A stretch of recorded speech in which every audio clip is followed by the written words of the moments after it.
comum esse amor pela biblioteca. Mas ele foi até mais além, porque depois ele fez morou na Austrália uns 10 anos, não foi, Mário? Mas depois, na volta, ele já fez o doutoramento dele em literatura comparada, aqui na Letras, na UFMG, já fez o pós-doutoramento. E o Mário tem uma porção de livros. Eu até perguntei a ele, ele não se lembrou de trazer os livros para mostrar. Os nomes que nós temos aqui, dos livros que ele já publicou, e depois, se tiver mais algum, você esclarece para a gente. Tem um que é Escrever com a Câmara, a literatura cinematográfica de Jean-Luc Godard, que esse povo dessa geração é chamado de Godard, né? Depois o outro... Foi objeto da minha tese, doutorado. Ah, pois é. Ah, é. Você estava lá em Paris. Eu tive na Sorbonne, né, para fazer. Exatamente. Você estava fazendo um bolsa. Você estava fazendo uma pesquisa lá, né? Beleza, hein? Fazer pesquisa fora. Na Sorbonne. Pois é, no local, outra coisa, né, Mário, que a gente achar o material. Eu falo que a minha tese, que é muito simples, eu não teria produzido essa tese se eu não tivesse ido para a Irlanda. Porque nem na Inglaterra eu não achei o que eu achava. Eu achei tudo que eu precisava, praticamente. Mas eu, para fazer o que eu fiz do Joyce, eu tive que ir na Irlanda. O outro livro que ele tem é Godard, Cinema e Literatura, que é da Crisálida. Ele tem diversos livros pela Crisálida, né? Eu sei o que é ficção, não é pela Crisálida também? O que é de ficção ou não? Não, é porque eu lembro da Crisálida. Não, as traduções. Deixa eu continuar a falar. Tem Godard e a Educação, que é Organização Autêntica. Depois tem Jean-Luc Godard, De Acossado, a Imagem e Palavra, da editora Tipografia Musical. Depois tem Um Corpo que Cai, Alfred Hitchcock, ou Perverso e Sublime. Adoro esse livro. Eu também adoro e adorei o curso. O curso eu fiz, maravilhoso, melhor filme do mundo. Ele traduziu, organizou, introduziu e anotou livros de poesia. Um deles é Tudo que Vive é Sagrado, que é William Blake e D.H. Lawrence. São poesias do Blake e do Lawrence. Eu e vocês. Eu lembro disso. Eu lembro disso. Depois, Canções da Inocência e Experiência, do Blake também. Depois tem O Livro Luminoso da Vida, que é do Lawrence. Ensaio. Esse é de ensaios, que é pela Crisálida também. E depois ele publicou Aforismos Musicais de Wolfgang Amadeus Mozart. Isso. E Tudo Tem que Ser Possível, o livro de Johann Sebastian Bach. E ele tem um livro que é um romance que chama A Explosão e o Suspiro. Eu não li todos. Esse eu li. Eu li do Hitchcock, eu li esse. E li outro, não li qual que foi. Deixa eu te falar, de uma vez, porque depois que a gente... Oi, tá vendo? Depois que a gente termina aqui, a gente vai ter um lanchinho, pode ficar meio complicado, eu te dou sua declaração de uma vez. Falou. Você quer guardar um cartaz desse? Seria ótimo. Perfeito. Ok, então agora eu dou a palavra ao Mário. Agora o Mário é crítico cinematográfico, ele é repórter, não é repórter não, jornalista, porque ele escreve no jornal. Tem diversas criações dele que eu não sei dizer, está muito espalhado. Ensaios na televisão, sobre cinema. Tem. E eu pedi a ele que viesse falar sobre o Joseph Conrad, porque eu vi um trabalho que ele fez. Aquilo era um grupo que você falou sobre o Heart of Darkness, que eu tenho no YouTube. É um clube de leitura da Associação dos Magistrados Brasileiros. Tá. Isso foi para o Brasil inteiro. Pois é, eu gostei muito Oi, gente, que coisa boa ver vocês aqui, sejam bem-vindos. Eu gostei muito porque eu gosto do Heart of Darkness. Esse livro me tocou muito quando eu li a primeira vez. E aí eu falei, não, vou pedir o Mário para vir falar sobre ele para nós, para levar na UAB. Então, eu estou dando a palavra para o Mário.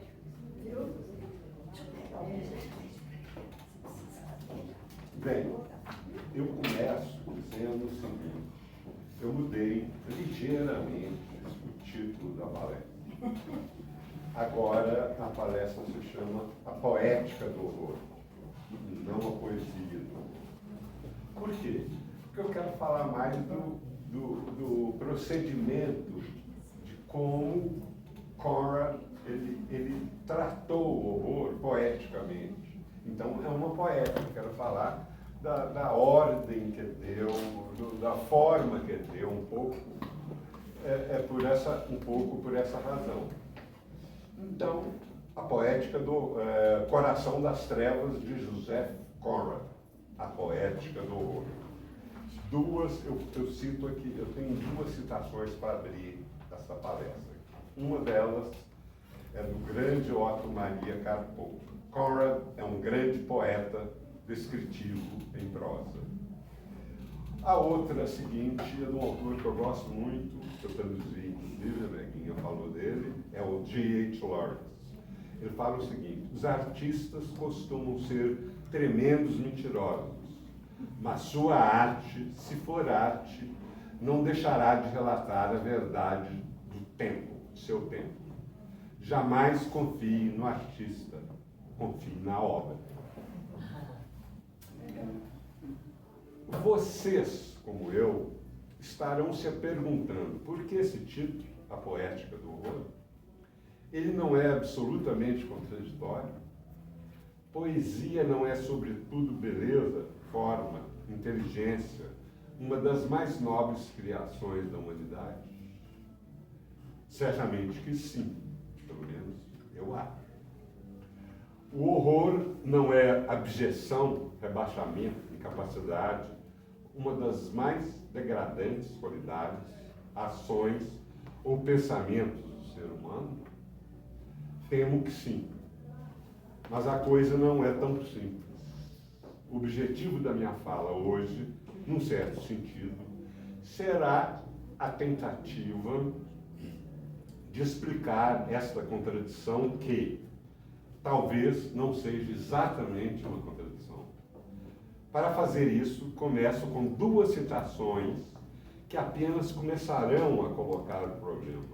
A primeira é de um filósofo francês, Bernard-Henri Lévy. Abre aspas. Todos pensam o mesmo, todos os grandes, todos os gigantes, todos que, aceitando se calar para deixar seus livros falarem, sabem que a arte não pode ter outro objetivo a não ser descrever o fundo do horror, da carnificina ou da catástrofe sobre a qual se desenrola desde sempre a aventura da humanidade. A segunda epígrafe é a do escritor americano-inglês Henry James, que escreveu: o poeta, em essência, não pode interessar-se pelo ato de morrer. Mesmo que trate dos mais doentes dos doentes, ainda é o ato de viver que o atrai. No momento, então, essa é a fala, a escrita do Henry James. No momento, somente comentaremos que o mal e a doença, quase sinônimos neste contexto, são realidades humanas e que, como queria Nietzsche, são humanas, demasiadamente humanas, assim como contraditoriamente a beleza. Então, filho de pai nobre, poeta e polonês, Joseph Conrad, 1867-1924, nasceu em Berdichev, Ucrânia, e escreveu mais de uma vez que não existe um lugar que é o lar. É muito interessante a fala dele, porque ele era um displaced person, ele não tinha lugar, porque esse lugar, ele era polonês, nasceu na Ucrânia, em Berdichev. A Ucrânia era possessão, vamos dizer assim, estava sob a égide do Império Czarista. E ele, evidentemente, quer dizer, pouco depois de nascido, ele foi para a Sibéria com os pais dele, exilados.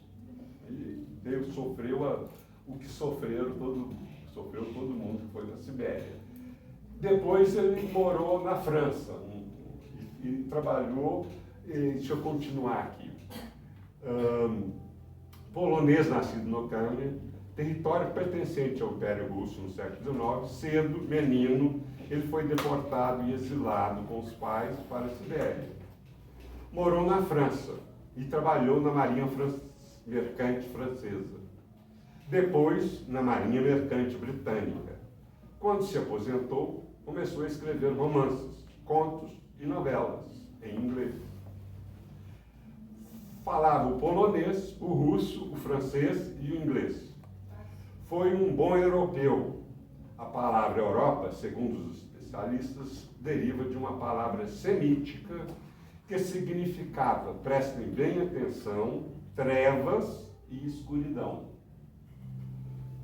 Essas duas palavras vão aparecer muito na nossa novela, né? Hoje é considerado um dos maiores escritores da língua inglesa. Eu gostaria de falar um pouquinho sobre essas línguas que ele falava. Seria mais lógico, mais natural que ele escrevesse em polonês. Ele era polonês, né? Mas deslocado do jeito que ele era, e tanta língua que ele aprendeu, isso aí não tem muita lógica, não. E também, assim, eu acho que na hora de decidir isso, ele deve ter pensado, a Polônia é um país pequeno, com muito poucos habitantes, isso em 1870, né? Não alcança, o que eu escrever não vai alcançar quase ninguém. Muito bem. O russo, ele detestava a Rússia. Por exemplo, ele detestava Dostoiévski, por exemplo. Vejam bem. E eu acho, isso é opinião minha, não li isso não, que ele devia detestar a língua russa. Então, Rússia, a língua russa para ele estava fora da jogada. Agora, o francês poderia estar. Por quê? Ele morou na França, ele adorava o Flaubert, por exemplo, era um ídolo dele, Flaubert. Eu acho que eu li em algum lugar, que ele começou a escrever, como escritor, alguma coisa em francês, mas não prosseguiu. Logo depois ele passou para a Marinha Mercante Inglesa, trabalhou um bom tempo na Marinha Mercante Inglesa, aposentou, foi morar na Inglaterra. Morando na Inglaterra, foi aí que ele realmente começou a escrever contos e novelas e romances. Morando na Inglaterra e percebendo a vastidão dos territórios que falavam inglês, Inglaterra, Estados Unidos, Canadá, Austrália e outros mais, ele deve ter pensado que valia mais a pena escrever em inglês do que ele alcançaria muito mais pessoas do que até mesmo o francês, né? E foi o que ele fez. Então, retomando aqui, hoje é considerado um dos maiores escritores da língua inglesa. Nobre conservador, disse certa vez que, abre aspas, aqueles que me leram sabem da minha convicção que o mundo se assenta na ideia da fidelidade, fecha aspas. Apreciava e se guiava pelos valores da Marinha Mercante Inglesa e do que achava ser os valores do Império Inglês: honra, fidelidade, consistência, persistência. Em 1890, foi empregado por uma empresa belga que explorava o comércio do Marfim, altamente lucrativo naquela época, para comandar um navio no rio Congo e buscar um alto funcionário dessa companhia que conseguia as maiores quantidades daquele produto. Ele fez exatamente o combinado, Conrad, né? Mas o empregado morreu na volta. quando ele estava trazendo o empregado. Maya Jasanoff, sua última biógrafa, em The Dawn Watch, Joseph Conrad in a Global World, comenta sobre esta aventura. Abre aspas.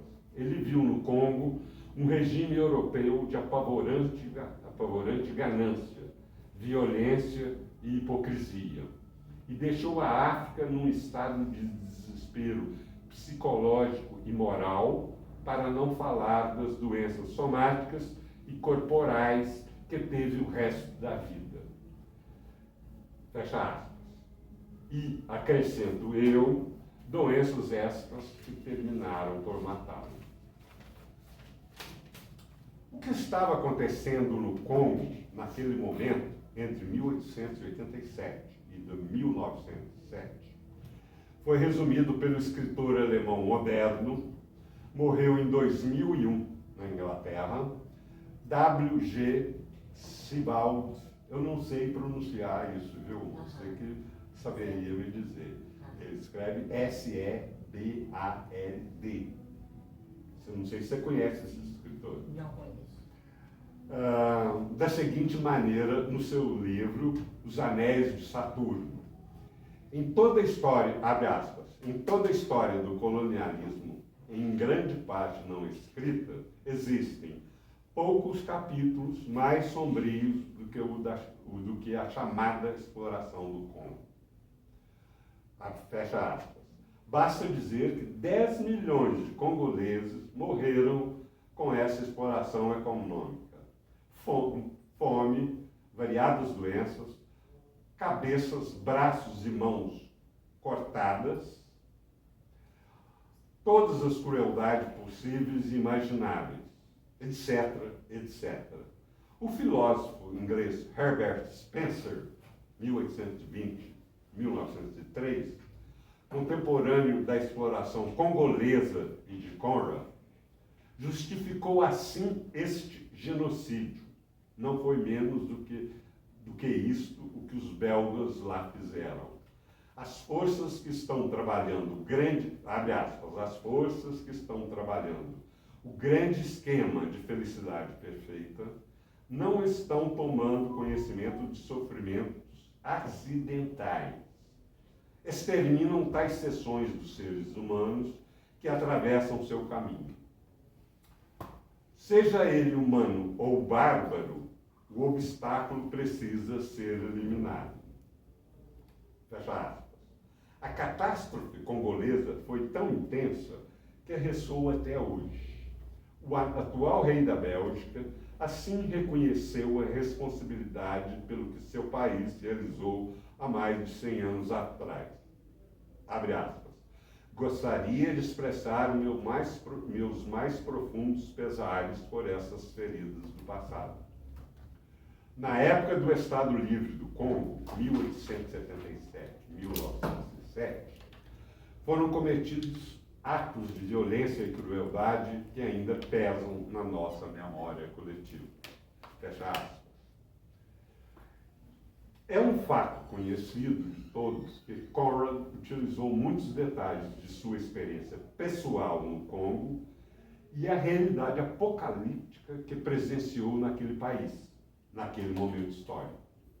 O próprio Conrad escreveu certa vez que, abre aspas, a própria arte pode ser definida como uma tentativa insistente de representar ou exprimir a mais alta justiça ao universo visível, trazendo à luz múltiplas verdades.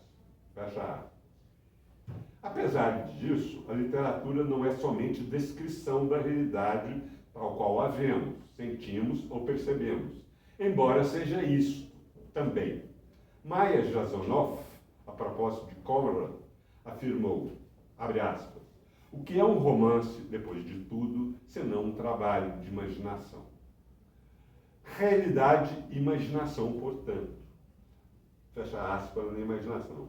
Realidade e imaginação, portanto. Como sempre, Conrad é definitivo, abre aspas.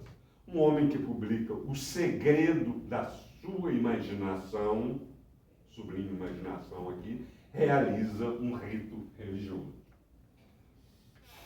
Como Joseph Conrad organizou ao mesmo tempo toda a realidade que observara e tudo aquilo que imaginara na sua novela? Através da sua técnica narrativa e poética, que ele vinha compondo e inventando aos poucos, e que aparece e transparece em Coração das Trevas, de uma maneira límpida, magnífica e precisa. Otto Maria Carpo, o grande crítico austríaco brasileiro, analisa cirurgicamente a técnica narrativa e poética do autor nessa novela alucinante. Abre aspas. Conrad abandonou a técnica do narrador onisciente. E eu esclareço aqui que o narrador onisciente é aquele que sabe tudo que o personagem fazem, dizem e pensam. Tá? Então, ele adotou a narrativa indireta por meio de vários narradores fictícios, dos quais cada um só conhece parte da história total, narrando-a do seu ponto de vista. Fecha aspas. Temos então Coração das Trevas, um narrador que eu chamaria de objetivo, participante, subjetivo, que faz parte do grupo de amigos que se reúne num barco no rio Tâmisa, em Londres, no qual Marlowe é o personagem principal e que vai contar a maior parte das aventuras narradas no livro. Narrador na primeira pessoa, portanto, Marlowe, por sua vez, dá a palavra e ouve outras pessoas, que vão discorrer principalmente sobre Kurtz, suas ideias, suas práticas e suas ações.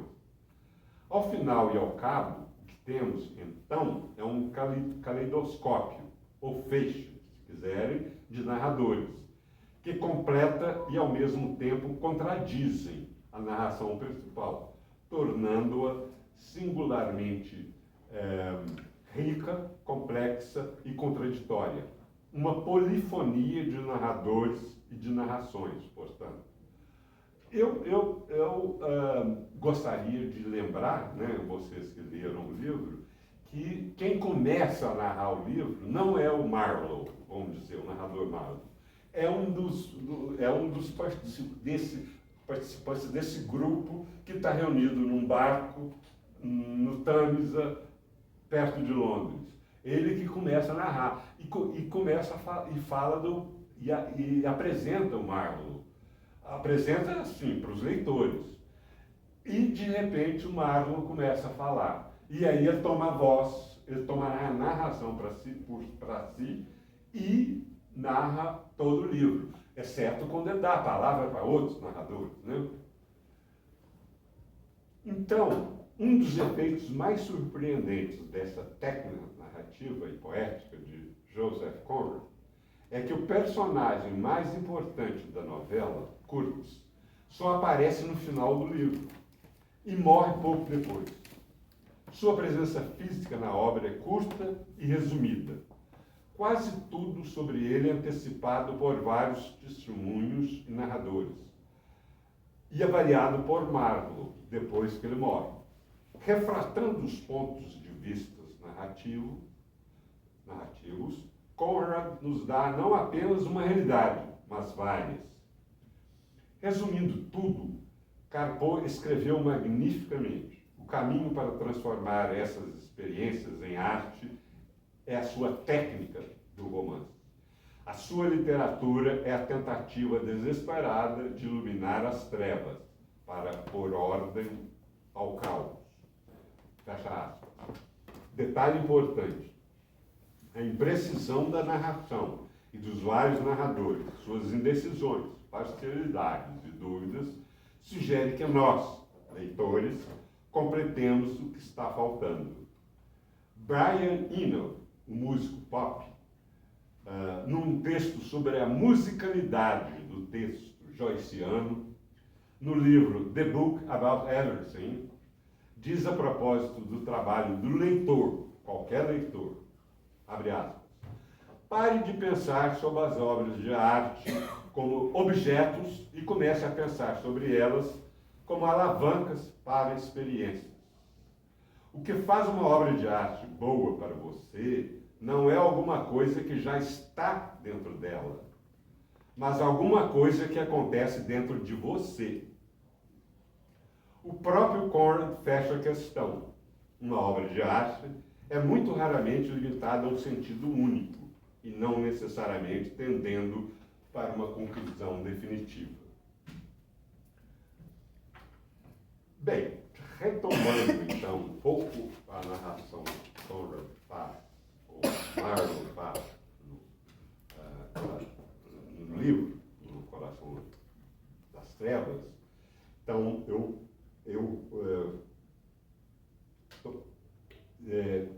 tomo assim, um pedaço do que é dito lá.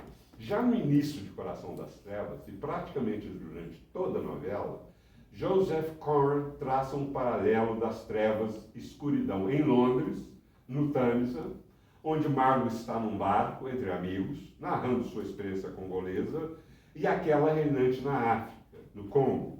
Hannah Arendt vai dizer nas origens do totalitarismo o seguinte, abre aspas, uma englobante escuridão, que no fim da novela é mostrada como a mesma em Londres e na África.